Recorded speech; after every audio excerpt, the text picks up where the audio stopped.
Mari kita berdoa bersama. Bapa, terima kasih. Kami akan masuk di dalam kebenaran firman-Mu. Kami tahu ada banyak isu-isu di dunia yang kami harus jawab dari kebenaran firman, dan biarlah hikmat urapan Allah mengalir atas hamba-Mu dan kami semua, supaya kami selalu berjalan dalam kebenaran. Dalam nama Yesus. Amin. Selamat siang saudara-saudara yang dikasihi oleh Tuhan Yesus Kristus. Shalom. Senang sekali saya bisa menjumpai Bapak Ibu semuanya, dan acara kita ini merupakan bagian dari Menara Doa Sinode Gereja BT Indonesia yang sekarang ini berlangsung setiap hari dari jam 3 subuh sampai jam 12 siang. Tapi dalam beberapa minggu ke depan kita sudah mengharapkan dari 8 jam setiap hari akan bertambah menjadi 16 jam. Nah, masih ada jam-jam yang belum terisi, jadi saya menghimbau dalam kesempatan ini untuk para hamba Tuhan dari berbagai BPD di Indonesia dan juga gereja lokal. Kalau saudara adalah gembala gereja lokal dan saudara mau mengisi, silakan bisa menulis dalam chat yang ada, dan nanti akan diatur oleh panitia. Ada Pak Timotius Hardono, ada Ibu Vera Tobing, dan rekan-rekan yang lainnya akan mengaturnya dan akan memberikan arahan. Mari kita mewujudkan menara doa 24 jam sehari. Karena peperangan di alam roh makin dahsyat, makin kuat, dan kita tidak bisa lengah.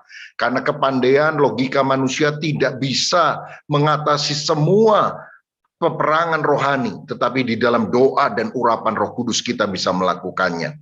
Saya harap kita bisa memberikan respon, baik dari gereja lokal maupun dari BPD-BPD, dan kalau saudara ada yang rindu, nanti bisa tulis juga di chat dengan nomor teleponnya, GBI mana, nanti akan kita segera hubungi Bapak Ibu Saudara. Nah, tolong dari panitia juga mungkin bisa memasukkan jam berapa Pak Tim yang akan segera kita mulai, dari jam berapa sampai jam berapa yang kita akan tingkatkan? Jam 4 sore? Masih mute? Tes, apa sudah oke? Dari jam 16.00 Pak Pendeta, ya, sampai jam 21.00 malam. Ya, baik. Jadi jam 4 sore sampai jam 9 malam, hari Senin sampai hari Sabtu. Jadi masing-masing grup 1 jam, dan saudara bisa ketik di chat, saudara bisa melayani di jam berapa ya. Nah, saya juga ingin mengucapkan dan menyambut rekan-rekan hamba Tuhan dari seluruh Indonesia, baik dari GBI maupun dari non-GBI. Saya lihat ada bahkan dari luar negeri, juga dari sinode-sinode yang berbeda, ada ketua sinode dan sebagainya. Saya juga menyambut sukacita, karena menurut saya masalah metaverse ini bukan soal urusan gereja lokal atau satu sinode saja, tapi kita semuanya juga berada dalam peperangan rohani yang sama, dan kita perlu saling mengisi satu dengan yang lain. Baik Bapak Ibu, saya akan menggunakan PowerPoint supaya kita bisa melihat lebih jelas mengenai pembahasan ini. Jadi hari ini kita akan membahas secara khusus tentang gereja metaverse. Gereja metaverse. Saudara-saudara yang dikasihi Tuhan, ada seorang teolog yang menuliskan buku tebal Transformasi Misi, namanya David Bosch, berkata bahwa salah satu tantangan yang harus dihadapi oleh gereja Tuhan, terutama yang ada di akhir zaman, adalah sesuatu yang berasal dari kemajuan ilmu pengetahuan dan teknologi yang sangat pesat. Jadi kemajuan iptek yang sangat pesat itu merupakan tantangan besar yang harus dihadapi gereja untuk memberikan jawaban. Nah, perkembangan atau kemajuan teknologi yang membawa nilai-nilai sekuler itu ternyata berdampak pada proses dekristenisasi dan migrasi, di mana tidak ada lagi yang disebut sebagai wilayah Kristen. Ini pandangan daripada David Bosch. Jadi kemajuan teknologi itu membuat akibatnya banyak nilai-nilai Kristen itu mulai luntur, dan terutama ini dialami antara lain oleh generasi yang lebih muda daripada kita yang tidak terlalu kuat di dalam pengenalannya akan firman Tuhan. Nah, lebih jauh, saudara sekalian, banyak sekali perubahan-perubahan di dunia ini karena penemuan internet. Coba kita lihat grafik ini. Pengguna internet di dunia makin lama makin meningkat. Tahun 1991 ketika awal baru ditemukan, sedikit sekali orang yang memanfaatkan teknologi internet karena belum ngerti. Tapi tahun 2001 ada sekitar 750.000 orang di dunia menggunakan internet. Tahun 2011, 10 tahun kemudian, naik dari hampir nggak ada orang ke 750 ke 2 miliar, saudara. Bahkan tahun 2022 ini diperkirakan hampir 5 miliar penduduk dunia sudah online, artinya terhubung dengan internet melalui smartphone, laptop, komputer, dan berbagai hal yang lain. Nah, melalui penemuan internet ini kita juga melihat ada berbagai platform yang muncul yang menghubungkan orang di sosial media supaya bisa berinteraksi. Jadi walaupun mereka tidak ketemu, tapi melalui sosial media ini mereka bisa berkomunikasi, bisa saling bicara, memberi gambar, video, dan sebagainya. Misalnya waktu yang lalu ya, zamannya BlackBerry Messenger. Nah, sekarang sudah nggak ada orang pakai BBM ini, saudara. Sudah banyak diganti oleh WhatsApp misalnya. Kemudian muncul Instagram, Facebook, YouTube, ya, sehingga ibadah selama pandemi yang tidak bisa dilakukan onsite itu bisa tertolong dalam tanda kutip karena kita melakukan ibadah online. Ini kan hal yang baik dalam pengembangan teknologi. Nah, sekarang kita juga banyak platform yang lebih terkini muncul dan mengalahkan platform yang lain. Ya, jadi yang pakai Facebook kebanyakan sudah usia dewasa ketua. Sekarang anak-anak muda lebih suka TikTok, saudara sekalian. Jualan atau apapun itu bisa dilakukan dengan platform-platform yang ada. Nah, jadi penggunaan internet makin meningkat dan memunculkan banyak sosial media dengan beragam mereknya. Dan mau tidak mau, ini menimbulkan disrupsi atau gangguan di berbagai bidang kehidupan. Misalnya, disrupsi di dunia perdagangan. Orang dulu kalau dagang buka toko, buka mall. Sekarang banyak mall sepi, saudara. Toko yang tutup karena apa? Orang lebih senang belanja online. Hotel-hotel dibangun bintang 5 besar sekali. Tapi sekarang, saudara sekalian, banyak orang kalau bepergian memilih Airbnb, sehingga mereka bisa pilih melalui handphonenya, mau pesen di mana, rumah biasa, rumah orang bisa disewa-sewakan. Lalu transportasi juga sama. Dulu orang mesti pesan tiket melalui travel misalnya, sekarang melalui handphone sudah banyak penawaran-penawaran yang bisa dilakukan. Atau saudara mungkin ingat ada demo daripada tukang ojek, demo daripada taksi yang resmi karena muncul ojek online, muncul aplikasi-aplikasi sehingga orang bisa naik taksi yang biayanya lebih murah karena taksi itu sebetulnya adalah dimiliki oleh pribadi-pribadi. Ini menimbulkan gangguan kepada banyak hal, termasuk ibadah. Saudara, di satu sisi kita bersyukur karena penemuan teknologi kita bisa melakukan ibadah online melalui YouTube, Facebook, dan sebagainya. Tapi setelah pandemi juga mulai menurun dan hari ini ya dimulai bahwa orang yang ke mana-mana di Indonesia itu sudah nggak usah menunjukkan bahwa dia itu negatif atau positif COVID melalui PCR atau antigen.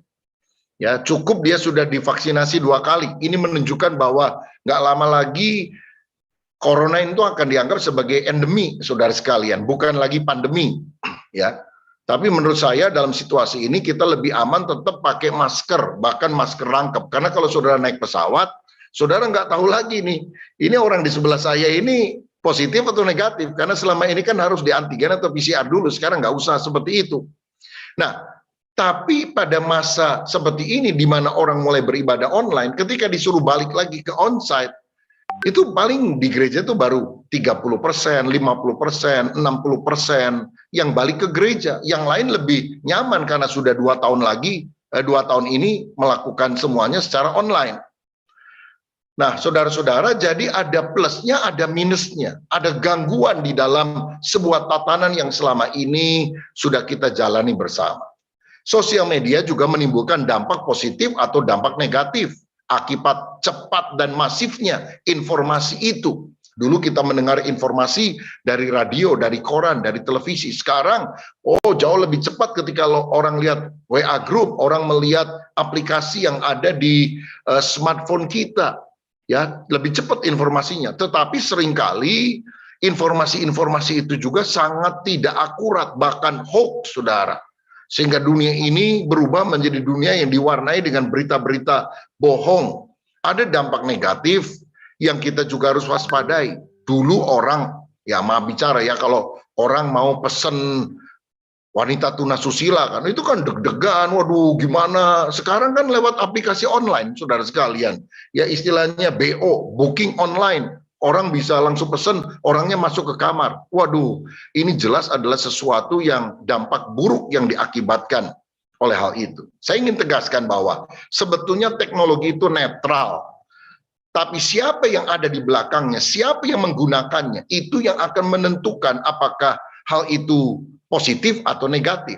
Seperti pisau, itu bisa digunakan untuk motong kentang, motong bawang, bahkan bagi seorang dokter bedah, pisau bedah itu bisa merupakan proses untuk menyembuhkan orang yang sakit. Tapi pisau yang sama bisa dipakai untuk menusuk orang.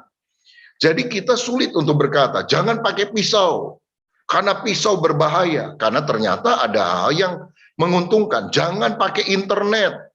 Ya nggak bisa juga, saudara. Jangan pakai smartphone, stupid pun saja. Ya kita nggak bisa ngomong begitu, karena yang penting adalah the man behind the gun. Siapa yang menggunakannya. Tapi karena dunia ini sudah jatuh di dalam dosa, begitu banyak orang yang pikirannya kotor, cemar, dan sebagainya, menggunakan teknologi yang pada dasarnya netral, itu menjadi sesuatu yang buruk begitu. Nah, saudara-saudara, selanjutnya, menurut salah satu artikel yang ada, 90% dari penduduk dunia yang berusia 6 tahun ke atas akan online, akan terhubung dengan internet pada tahun 2030. Sekarang kira-kira mungkin 65% lah yang sudah terhubung dengan internet. Tetapi nggak lama lagi, maka 90% penduduk dunia akan terhubung dengan internet. Jadi suka tidak suka, siap atau tidak siap, mau atau tidak mau, internet akan lebih menguasai dunia. Dan apa itu metaverse? Kalau menurut hemat saya, secara sederhana, metaverse adalah bentuk pengembangan sosial media. Jadi kalau kita sekarang bisa ketemu di Zoom, kita sekarang bisa melihat ibadah, mengikutinya melalui YouTube, nanti melalui metaverse itu kita akan lebih immerse, masuk ke dalam dunia digital, dunia virtual tersebut. Jadi kalau melalui Zoom ini kan kita istilahnya cuma menonton dari jauh dalam tanda kutip. Tapi kalau metaverse itu satu dunia digital yang diciptakan di mana kita akan hadir melalui karakter online yang kita miliki yang disebut sebagai avatar, dan kita bisa berjalan sama-sama. Ya, kita bisa menjelajah tempat itu bersama-sama, bisa ngobrol sama-sama, dan sudah ada sarung tangan yang dibuat sehingga ketika kita salaman, itu getarnya kerasa dari pengguna internet yang satu di Amerika sama pengguna lain yang ada di Papua misalnya. Saudara, jadi akan lebih terasa. Nah, jadi metaverse bagi saya adalah bentuk pengembangan sosial media yang akan terjadi dan makin berkembang di akhir zaman itu. Saya mulai dengan definisi supaya kita lebih jelas. Apa itu metaverse? Oktober 2021 yang lalu, Mark Zuckerberg, CEO dan juga pemilik daripada Facebook, meluncurkan sebuah konsep dunia virtual dengan nama metaverse. Bahkan dia mengganti perusahaannya yang semula namanya Facebook menjadi Meta. Dan Facebook merupakan salah satu hal yang ada di dalam grup Meta tersebut. Tapi dia sudah mencanangkan, menyediakan dana, dan menyiapkan sumber daya manusia yang masuk kepada dunia metaverse. Ini kalau menurut saya bagian dari dunia dagang, bisnis, karena Facebook itu makin lama makin menurun, saudara. Sudah mulai terkejar oleh TikTok dan aplikasi yang lain. Meta berasal dari kata Yunani artinya beyond atau melampaui, dan verse dalam bahasa Inggris artinya universe. Jadi ini sesuatu yang melampaui universe, melampaui alam semesta. Jadi ada dunia nyata yang kita hidup sekarang, tapi sedang dibuat dunia digital. Ya, ini adalah di atas realitas ada hyper reality, sesuatu yang merupakan dunia ciptaan secara digital, secara virtual, di mana diharapkan orang-orang dari seluruh dunia itu bisa masuk ke dunia yang sama tersebut dan bisa ngobrol, bisa jalan-jalan, bisa berdagang dan sebagainya. Jadi kalau kita bisa tuliskan secara sederhana, metaverse itu artinya dunia komunitas virtual, di mana orang-orang dari tempat yang berbeda-beda di seluruh dunia bisa ketemu, bisa jalan-jalan bersama, bisa menjelajah daerah-daerah baru, bisa bekerja, ya kerja nanti di kantor secara virtual, orangnya ada di rumah, pakai Oculus, kacamata metaverse misalnya, lalu mereka merasa ada di kantor itu, bisa ngobrol satu dengan yang lain, bisa bermain bersama. Dan saya melihat bahwa sebetulnya games itu merupakan awal dasar daripada pengembangan yang sekarang disebut sebagai metaverse. Misalnya games Roblox misalnya sudah dimainkan dari sejak waktu yang cukup lama oleh anak-anak kita. Cuma mungkin hamba Tuhan setua kita ini nggak terlalu tahu tuh mainan Roblox dan sebagainya. Anak-anak kita jauh lebih tahu tentang hal itu. Jadi kita bisa bermain dan termasuk bertransaksi, berjual beli layaknya di dunia nyata. Nah, ini semua terjadi berkat bantuan teknologi augmented reality, ER, dan juga kacamata atau headset virtual reality, VR. Jadi ada kacamata yang bisa kita pakai. Jadi sebetulnya kalau kita belum pakai Oculus kacamata atau headset itu, kita belum benar-benar bisa menyelam di dunia metaverse. Ya sekarang mungkin harganya sekitar 5-6 jutaan lah, saudara, masih cukup tinggi. Ada yang mau membuat lebih murah. Dan metaverse ini masih di dalam pengembangan. Kita baru dalam tahap-tahap yang relatif baru lah, awal di dalam metaverse ini. Sehingga terus dari waktu ke waktu kita harus mengupdate pemahaman kita tentang metaverse. Dan tentu harus melihatnya dari firman Tuhan. Berikutnya, Mark Zuckerberg sebetulnya bukan orang pertama yang memiliki ide tentang adanya dunia virtual yang sekarang disebut metaverse. Karena pada tahun 1992, ada seorang penulis bernama Neil Stephenson membuat istilah metaverse untuk pertama kalinya dalam novelnya Snow Crash, yang menceritakan tentang adanya sebuah dunia lain yang diciptakan lewat teknologi yang super canggih. Dan ternyata apa yang ditulis di dalam novelnya itu sekarang menjadi kenyataan ini. Di tahun 2001, 2022, dunia lain, dunia virtual yang diciptakan lewat teknologi canggih itu sudah mulai muncul.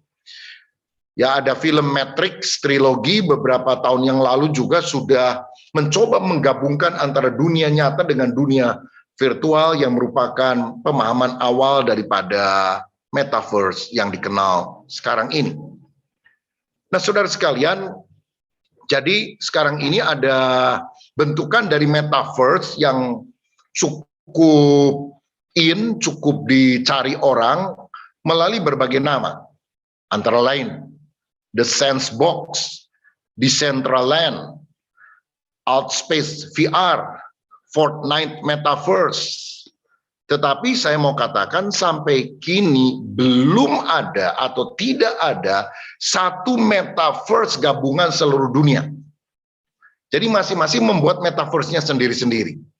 Ya, jadi yang diharapkan sebetulnya nanti kalau bisa seluruh dunia itu gabung jadi satu. Ya, jadi enggak Meta atau Facebook bikin sendiri, nanti saingannya Google bikin sendiri. Kalau bisa mereka bisa merger. dan seluruh dunia ini akan dipetakan secara virtual sehingga orang ya masuk di dunia itu. Kalau kita bisa jalan-jalan dari Indonesia ke Singapura, ke Amerika dan sebagainya lewat pesawat, nanti orang juga bisa dalam tanda kutip jalan-jalan secara virtual, nggak usah bayar, biayanya nggak mahal. Saudara bisa ke Holy Land misalnya, yang nggak pernah ke Israel, udah langsung bisa lihat Israel seakan-akan saudara nanti lewat avatarnya berjalan, oh ini makam Yesus, oh ini Bethlehem, Yerusalem dan sebagainya, begitu. Tetapi metaverse gabungan satu dunia itu tidak ada, atau mungkin belum ada, karena ini makin hari makin terus akan berkembang. Kalau saudara tahu bahwa di Indonesia sendiri sudah ada perusahaan yang metaverse yang mendunia secara internasional dan juga diminta untuk membuat metaverse IKN, ibu kota Indonesia yang baru ya, Nusantara itu sudah dibuat, saudara. Jadi orang walaupun belum pergi ke sana, beberapa bulan ke depan itu akan muncul metaverse-nya dan orang bisa jalan-jalan, naik kendaraan atau apapun di sana secara virtual. Nah, jadi ini perkembangan yang ada. Berikutnya, seperti apa sih bentuk dunia metaverse itu? Saya tadi katakan bahwa masing-masing perusahaan masih punya bikinan dunia metaverse-nya sendiri-sendiri. Misalnya nih, Get Your First Land. Jadi dibuat oleh satu perusahaan, modelnya seperti ini, saudara-saudara. Jadi seperti ada danaunya, ada rumah bangunan di tengah danau, ada patungnya, ada tamannya dan sebagainya. Lalu saudara bisa beli rumah yang ada di sana. Ini bukan rumah beneran, saudara. Bukan rumah yang ada di dunia. Ini rumah yang ada di realitas virtual itu. Nah, tapi harganya beda-beda. Kalau saudara misalnya tinggalnya di kota, biaya beli tanah di sana atau beli rumah di sana akan lebih mahal daripada yang di pojok-pojok begitu. Apalagi kalau sebelahnya itu ada rumah yang dibeli oleh seorang artis terkenal. Nah, ini rumah-rumahan ya di dalam gambarannya, dan artis itu kalau keluar ya muncul avatarnya gitu, muncul karakter kayak kalau sekarang modelnya kayak apa itu kartun begitu, saudara. Tapi orang akan merasa bangga kalau dia, wah rumah saya sebelahnya artis anu begitu, penyanyi ini dan sebagainya. Nah, jadi orang akan beli mahal. Kalau misalnya ada orang yang mau beli tempat itu, kan tempatnya cuma satu yang di sampingnya si penyanyi itu, maka dia akan jual dan dia akan mendapatkan keuntungan karena hasil penjualan tersebut. Yang gilanya sekarang saya lihat, saudara, ada yang dijual itu sampai puluhan miliar rupiah, saudara. Jadi yang lebih bodoh lagi adalah orang yang jual tanah sawahnya yang benar-beneran ada di dunia supaya dia bisa punya uang dan dimasukkan dengan alat tukar di metaverse supaya bisa beli rumah di metaverse. Wah, menurut saya sih ini sesuatu yang kalau buat saya ya, yang tidak masuk akal. Tapi buat anak-anak muda mungkin pikirannya lain, saudara, karena mereka merasa wah enak, seneng ini, saya tinggal di ibu kotanya metaverse, saya tinggal di samping pejabat, rumah pejabat, artis dan sebagainya. Itulah cara hidup daripada orang-orang di metaverse. Nah, jadi manusia yang ada di metaverse itu dikenal dengan istilah avatar, saudara ya. Jadi kita akan tampil melalui performance yang kita buat. Nah, masalahnya begini, laki-laki bisa saja pakai avatar perempuan, perempuan bisa saja pakai avatar laki-laki. Orang dewasa bisa saja pakai gambaran avatar anak kecil atau sebaliknya. Jadi ini memang bahaya sekali sebetulnya, terutama untuk anak-anak kita, karena bisa saja kemudian ada pelecehan seksual yang dilakukan karena ternyata yang kita anggap sebagai laki-laki adalah perempuan atau sebaliknya. Nah, jadi manusia avatar itu adalah perwakilan kita yang ada di metaverse. Yang di kanan ini adalah avatarnya anak saya, Jessica Abraham. Dia sekarang pendeta muda, wakil saya, dan dia sedang ambil doktoralnya di Seminari Bethel Petamburan, saudara. Dan rencananya dia melakukan penelitian tentang gereja metaverse. Jadi banyak hal-hal yang dia juga mulai tuliskan tentang hal ini. Nah, saudara-saudara, di metaverse ternyata kita bisa berbisnis. Misalnya Justin Bieber itu sudah melakukan konser virtual dan dia mendapatkan uang yang sangat besar di dunia virtual, karena dalam zaman pandemi ini kan orang nggak bisa ribuan itu ngumpul di satu tempat, jadi dia bikin di metaverse, bayar. Syahrini dari Indonesia nggak ketinggalan, saudara sekalian, sudah ada ya, jadi mesti bayar lalu ikut konser virtualnya di sana. Lalu Adidas misalnya atau banyak merek-merek yang lain sudah memproduksi barang-barang yang ada di sana. Dia bikin sepatu. Nah, sepatunya buat apa? Jadi bisa dua, orang bisa belanja lalu barangnya dikirim ke rumahnya, sepatu beneran, atau nah ini, atau orang kan punya avatarnya di metaverse itu. Lalu masa bajunya cuma itu-itu terus? Ganti-ganti baju, ganti-ganti sepatu, ganti-ganti tas.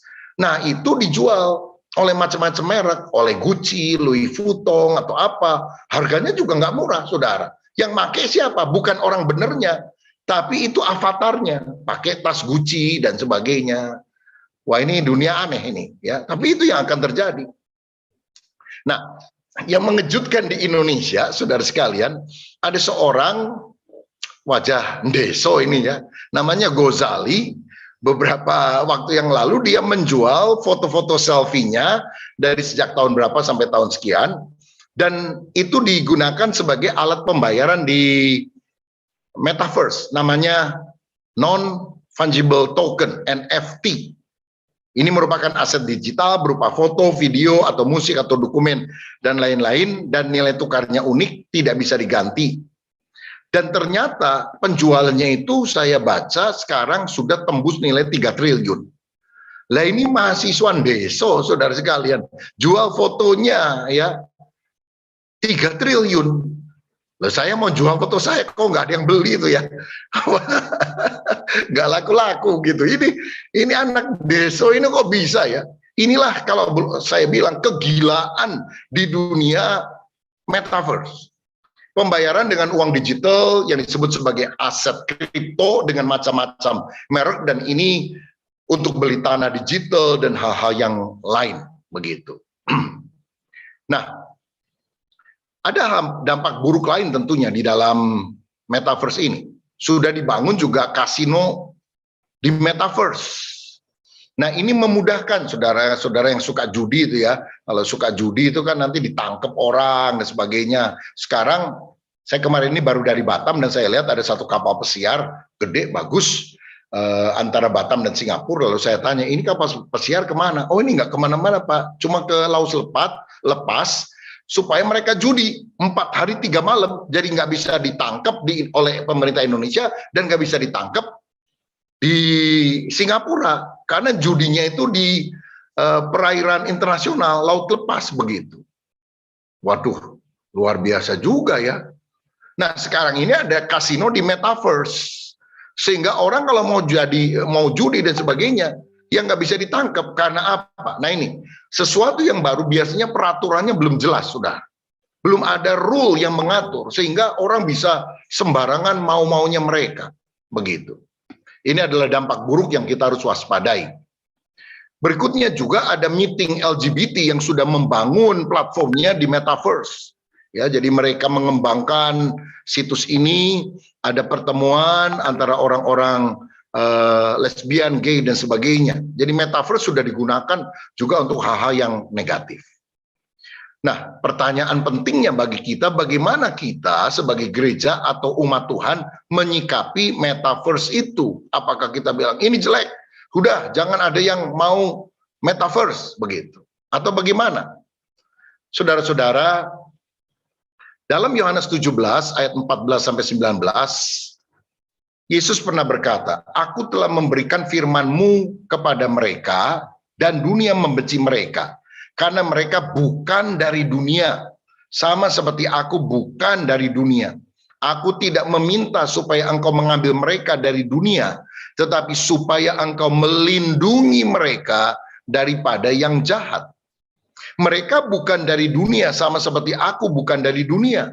Kuduskanlah mereka dalam kebenaran. Firman-Mu adalah kebenaran. Sama seperti Engkau telah mengutus aku ke dalam dunia, demikian pula aku telah mengutus mereka ke dalam dunia. Dan aku menguduskan diriku bagi mereka supaya mereka pun dikuduskan dalam kebenaran.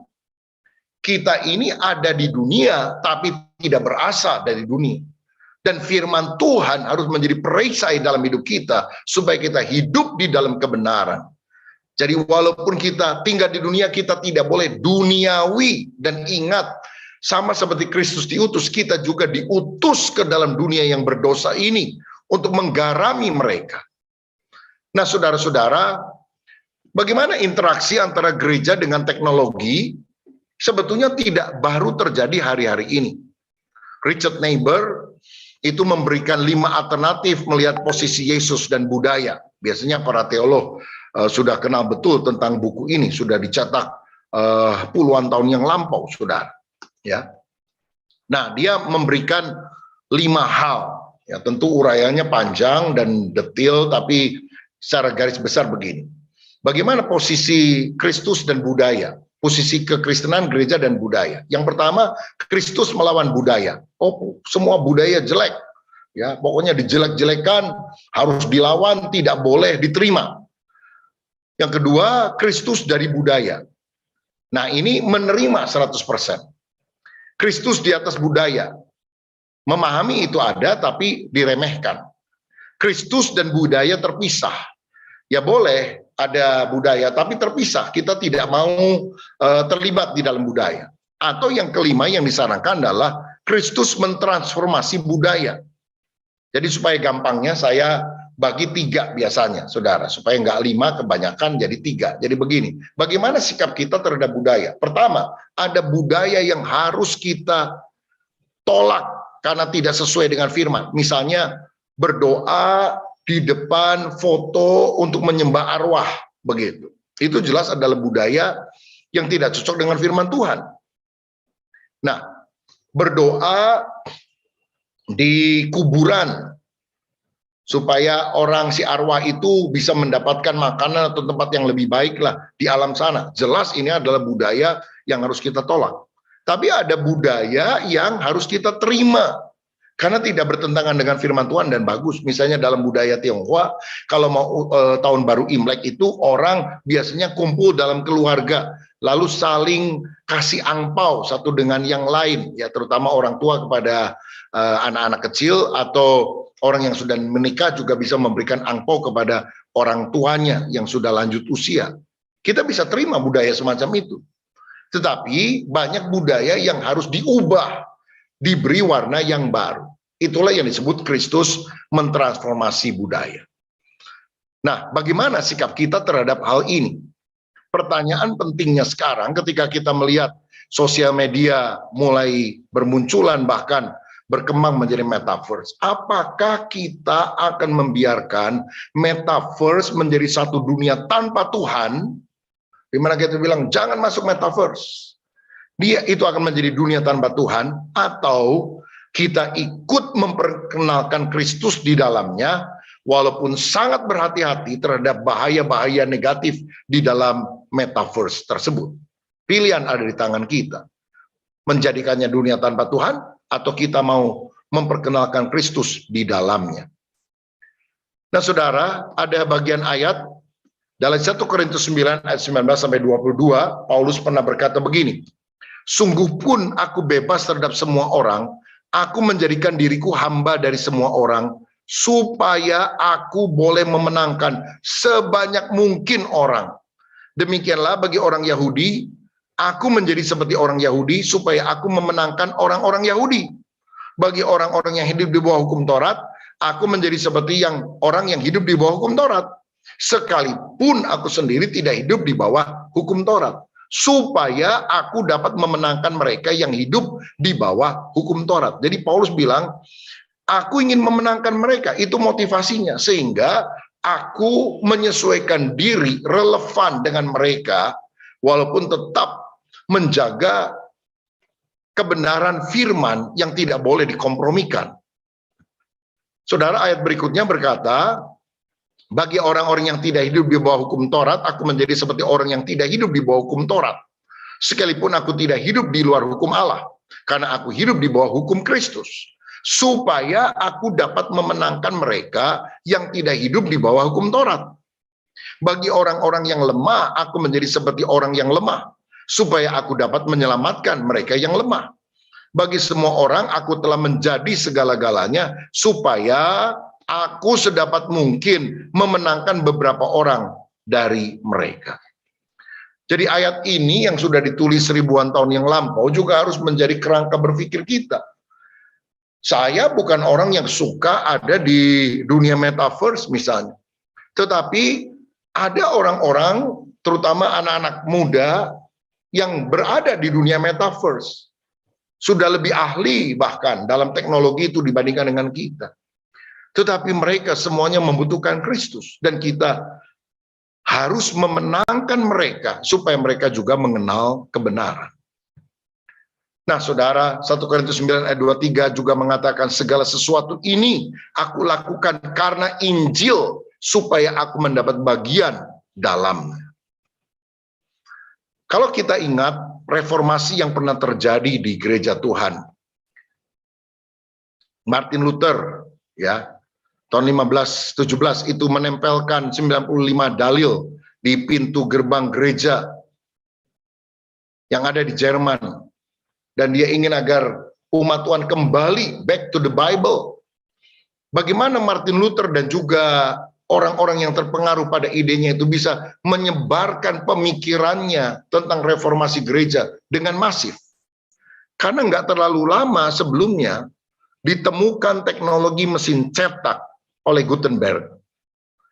Nah, saudara, jadi di asrama kapel yang Martin Luther itu pernah belajar sebagai rahib Roma Katolik, ternyata ada mesin tersebut, dan dia mencetak pemikirannya itu dan diedarkan lebih masif karena sudah ditemukan mesin cetak. Kalau itu belum ditemukan, saya rasa agak sulit bagi Martin Luther untuk membagikan, karena orang zaman dulu paling menulis dengan tangan. Berapa sih kekuatan orang bisa menyalin dengan tangan? Tapi dengan mesin cetak banyak sekali yang bisa dibagikan. Nah, berikutnya teknologi yang berkembang digunakan oleh Dr. Billy Graham. Dia memberitakan Injil diduga kepada sekitar 2 miliar manusia melalui radio dan televisi. Bermunculanlah televangelis, para penginjil-penginjil melalui televisi, saudara. Sehingga lebih banyak lagi orang-orang yang bisa dijangkau. Saya yakin nggak mungkin Billy Graham bisa khotbah kepada 2 miliar manusia, baik secara langsung maupun secara tidak langsung lewat radio dan televisi, kalau teknologi ini belum ditemukan. Nah, kini kemajuan teknologi itu berbentuk internet, saudara. Di mana sosial media, YouTube, metaverse, dan sebagainya ada di dalamnya. Dan seperti tadi, tahun 2022 ini diperkirakan ada 5 miliar manusia yang sudah terhubung dengan internet. Dan beberapa tahun yang akan datang, akan mencapai hampir 8 miliar orang yang akan terjangkau dengan internet ini. Jadi kalau kita tidak menggunakan teknologi yang ada untuk menyebarkan Injil Kristus, kita akan terbatas, tidak punya dampak yang besar terhadap hal semacam ini.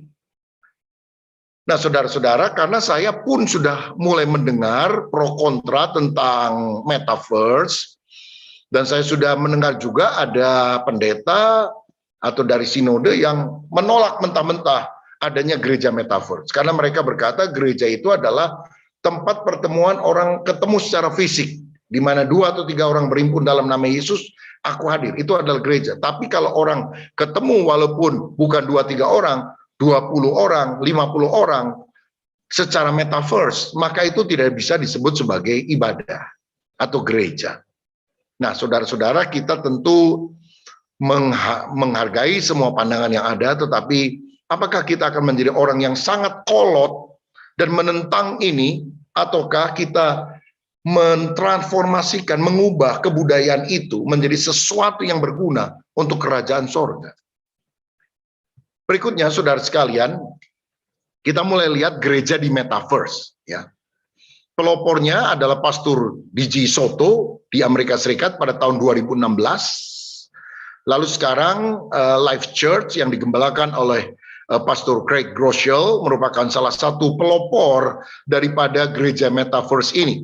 Dan dia menyaksikan beberapa bulan yang lalu ketika dia mulai ibadah perdana di Metaverse, maka ada 2 orang dari sekian puluh orang yang hadir itu yang untuk pertama kali menerima Yesus sebagai Tuhan dan Juru Selamat. Jadi yang hadir itu avatar-avatarnya, kartun-kartun orangnya. Tapi ketika ditantang ada 2 orang yang terima Yesus. Dan saudara perlu tahu, di balik avatar-avatar itu kan ada orang beneran yang mau membuka hati untuk Yesus. Semoga memang 2 orang ini benar-benar menerima Yesus dari hati yang tulus. Bukan sekedar, saya coba aja deh, ada altar call, saya maju ke depan. Mudah-mudahan tidak seperti itu. Ya. Jadi ini Pastor Craig oleh tim medianya, khotbahnya dimasukkan ke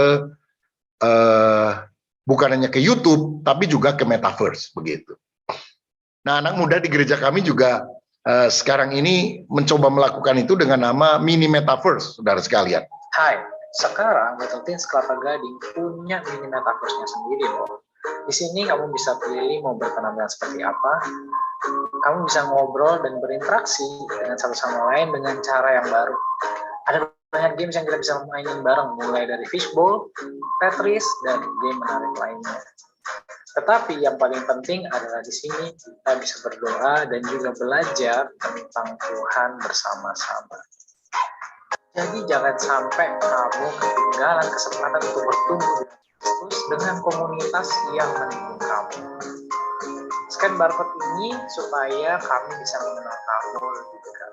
So, see you soon in our Metaverse. Ya, jadi ini salah satu bentuk daripada pengembangan mini metaverse yang ada. Dan kalau sudah lihat gambar kanan bawah itu saya khotbah di dalam konteks platform metaverse. Sayanya nggak pernah masuk metaverse sampai hari ini, saudara sekalian. Anak saya yang masuk, menantu saya masuk. Saya bilang tolong dikembangkan karena buat saya ini lebih cocok untuk anak-anak muda. Ya, ini lebih cocok untuk anak muda. Kebanyakan ya nggak semua orang tua sih di sini, tapi kalau usia mayoritas di antara kita ini mungkin nggak terlalu cocok juga di metaverse, saudara.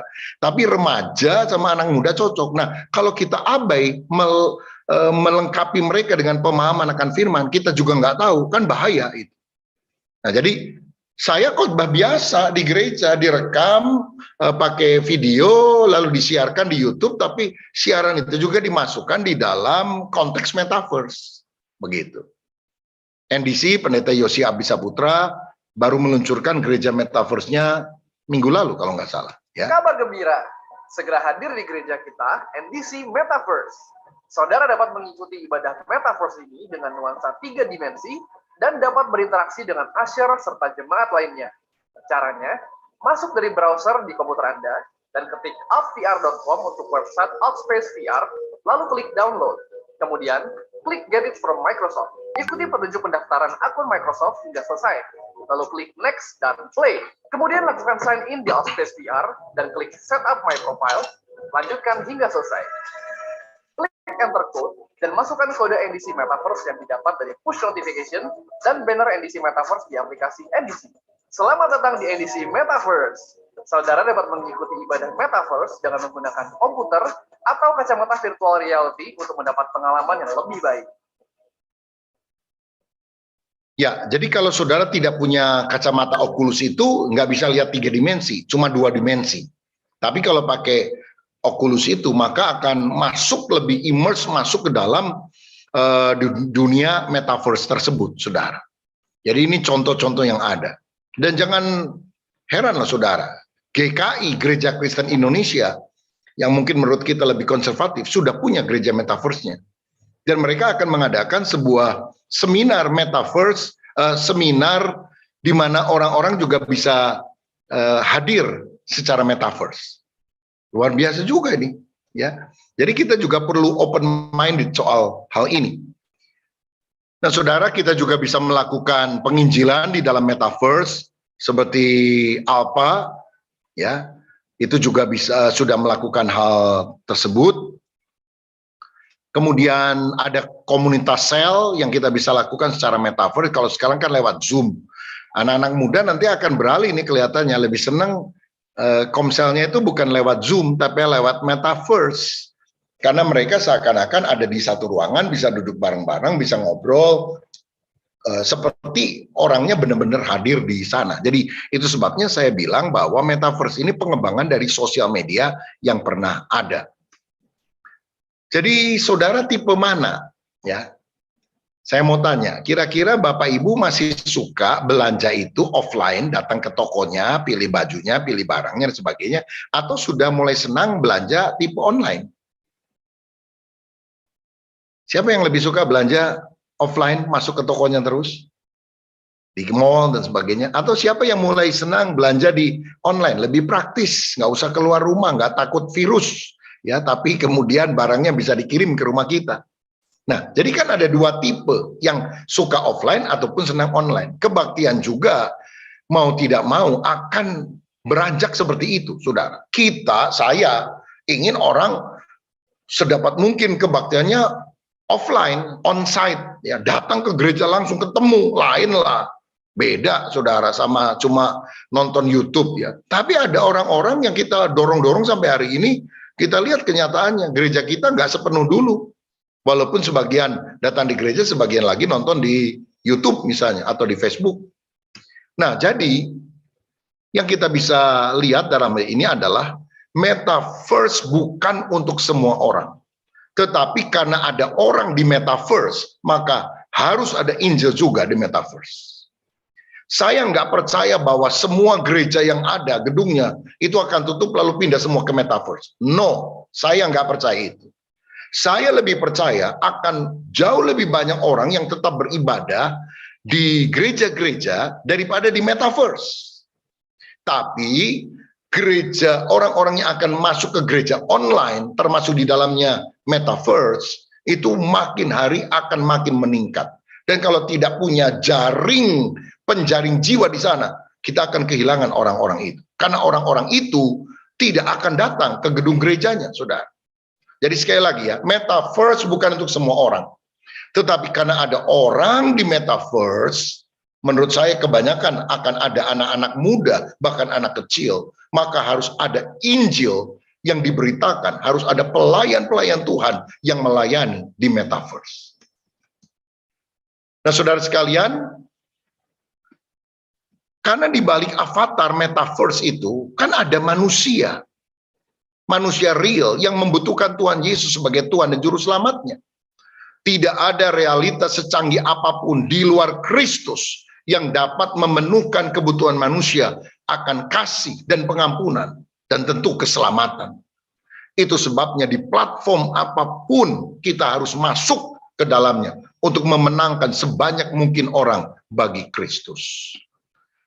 Majalah Forbes 2012 menyatakan teknologi yang semakin canggih akan membuat orang kesepian. Karena mereka hanya tinggal di kamar, saudara sekalian, pakai kacamata lalu seakan-akan mereka ada di luar gitu ya. Jadi kalau olahraga di Metaverse, jalan-jalan di Metaverse, mereka nggak menggerakkan badan loh, saudara. Ya, itu sebabnya orang bisa makin lama makin sakit, nggak kemana-mana, nggak olahraga, nggak gerak, ya. Dan kalau nonton itu kan biasanya makan popcorn, makan kacang, dan sebagainya, overweight. Dan ini tentu akan membuat orang juga semakin kesepian, karena mereka tidak ketemu dengan orang-orang di dunia nyata. Nah, sebagai gereja, kita harus mengisi Metaverse dengan konten Injil yang menjawab kebutuhan. Sebagai pelayan, kita juga harus memberikan pelayanan yang nyata lewat komunitas-komunitas sel, di mana kita bisa bertemu secara fisik kepada mereka. Jadi, saya mau katakan ini bukan substitusi pengganti dari gereja yang ada. Ini hanyalah sarana penjangkauan bagi orang-orang muda terutama yang ada di Metaverse tersebut. Roma 10 ayat 14, tetapi bagaimana mereka dapat berseru kepadanya jika mereka tidak percaya kepada dia? Bagaimana mereka dapat percaya kepada dia jika mereka tidak mendengar tentang dia? Bagaimana mereka mendengar tentang dia jika tidak ada yang memberitakannya? Kalau kita nggak memberitakan Injil di Metaverse, bagaimana mereka bisa percaya kepada Yesus? Nah, ada beberapa pemikiran yang saya juga tulis di sini. Metaverse atau gereja metaverse merupakan sarana penjangkauan seperti ibadah online dari gereja tertentu. Jadi kalau kita sudah ada gereja online, ya nanti kembangkan gereja online di YouTube, gereja metaverse juga melalui perangkat yang ada. Tetapi tentu buat kita jemaat paling bagus tetap didorong bertemu secara fisik. Berikutnya ada hal tertentu yang juga harus dilakukan secara fisik dan tidak dilakukan secara virtual semata. Ini buat saya ya, yang pandangannya agak konservatif, tidak liberal. Baptisan air, kalau menurut saya, orangnya benar-benar harus masuk ke kolam, saudara, atau berada di dalam air, lalu kemudian diselamkan dalam nama Yesus. Nggak bisa cuma avatarnya muncul di kolam baptisan di metaverse, lalu diselamkan di sana. Ya, orangnya kan nggak basah, yang benar-benar cuma di belakang komputer, itu nggak bisa, saudara. Nah, perjamuan kudus gimana? Sekarang kan kalau perjamuan kudus itu kita juga lakukan di rumah masing-masing, lalu pakai roti dan anggur, kebanyakan juga nggak punya. Jadi kadang-kadang kita ganti dengan teh sama roti mari atau kue yang lain misalnya. Nah, tetapi di dalam perjamuan kudus, orangnya benar-benar harus makan secara fisik di rumahnya masing-masing. Pemberkatan nikah gimana? Kalau saya sampai hari ini masih menolak pemberkatan nikah metaverse. Saya mengharapkan pemberkatan nikah itu benar-benar orangnya hadir secara nyata. Kenapa? Kalau perjamuan kudus boleh secara online, baptisan dan pemberkatan nikah tidak misalnya. Hal yang praktis sederhana. Perjamuan kudus bisa dilakukan berulang-ulang tiap bulan sekali misalnya. Baptisan air seumur hidup sekali. Pemberkatan nikah seumur hidup sekali. Masa tiap minggu, masa tiap bulan. Karena itu apa yang kita bisa lakukan hanya sekali seumur hidup, maka lakukanlah benar-benar secara real.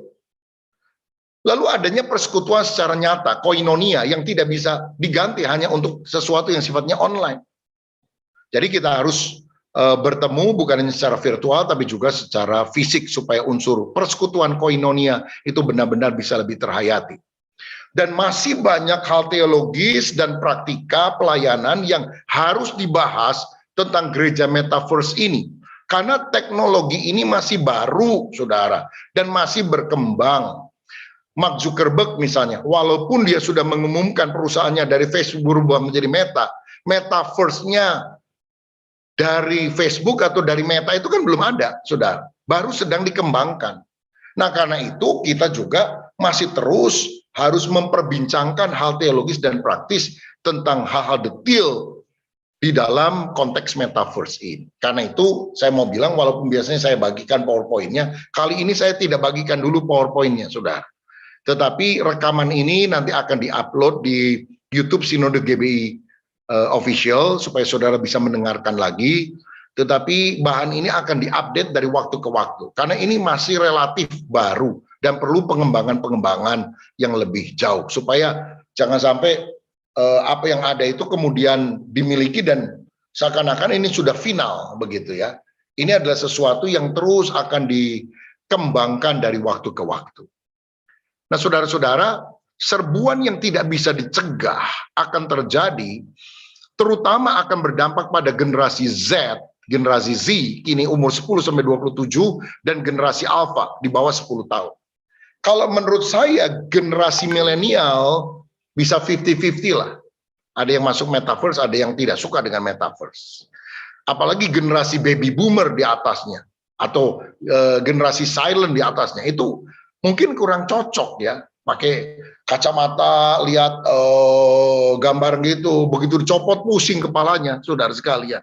Sudahlah, kebaktian biasa saja, nggak usah metaverse-metaversean begitu. Karena metaverse ini bisa dianggap sebagai hyper reality, sesuatu yang di luar realitas, nggak nyata begitu. Justru kita harus lebih banyak menekankan kepada generasi muda kita dunia nyata, bukan cuma dunia virtual. Ketemu orang, bergaul sama orang, mengembangkan etika sopan santun secara langsung, menikmati alam daripada cuma olahraga lewat metaverse dan sebagainya. Lebih baik kita pergi untuk berolahraga secara fisik, dan itu sungguh-sungguh akan menjadikan kita orang yang sadar jati diri kita sebagai manusia.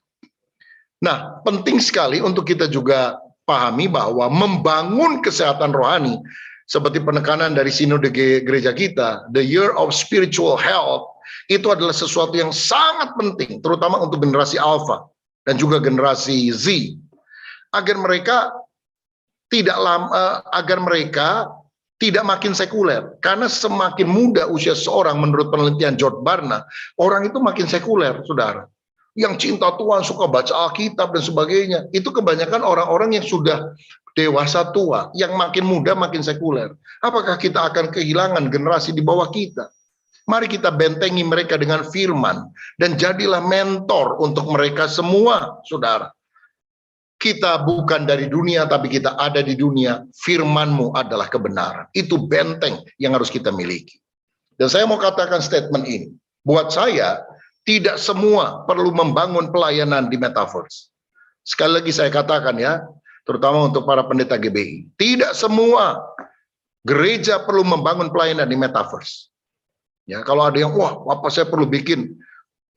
Nggak usah juga, nggak apa-apa, saudara sekalian. Walaupun perlu ada gereja yang juga melayani di metaverse.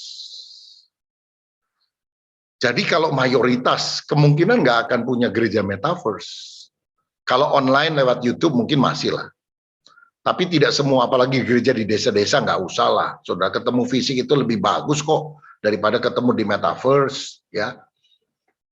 Dan kalau ada gereja-gereja khususnya GBI ya, yang pelayanan medianya bagus dan sebagainya, mari saudara kembangkan. Di gereja lokal saya yang saya gembalakan di Bandung, selain yang di Jakarta, saudara sekalian, kalau nggak salah yang khusus untuk bidang media itu ada 7 orang kalau nggak salah. Jadi mereka yang kembangin ini, wah ini bagus Pak, ini. Ya udah terserahlah. Karena mereka ada full timer di bidang itu. Lah saudara full timer media kagak ada, semua volunteer mau kembangkan ini lebih maksimal ya susah lah, saudara ya. Kalau cuma ada satu ya bukan nggak boleh, boleh saja volunteer juga kan bisa. Tapi bagi saya tidak semua gereja perlu membangun pelayanan di metaverse. Walaupun perlu ada gereja yang juga melayani di metaverse. Ayat terakhir, ingatlah amanat agung Yesus, karena itu pergilah, jadikanlah semua bangsa muridku, dan baptislah mereka dalam nama Bapa dan Anak dan Roh Kudus. Dan ajarlah mereka melakukan segala sesuatu yang telah kuperintahkan kepadamu. Pergi, jadikan semua bangsa muridku. Kita harus pergi, bukan hanya dari Indonesia ke Afrika, dari Indonesia ke Vietnam, ke bangsa-bangsa, tapi kita harus pergi ke dunia politik, dunia olahraga, dunia sosial media, dunia metaverse. Kemanapun dunia yang tersedia, kita harus masuk ke sana.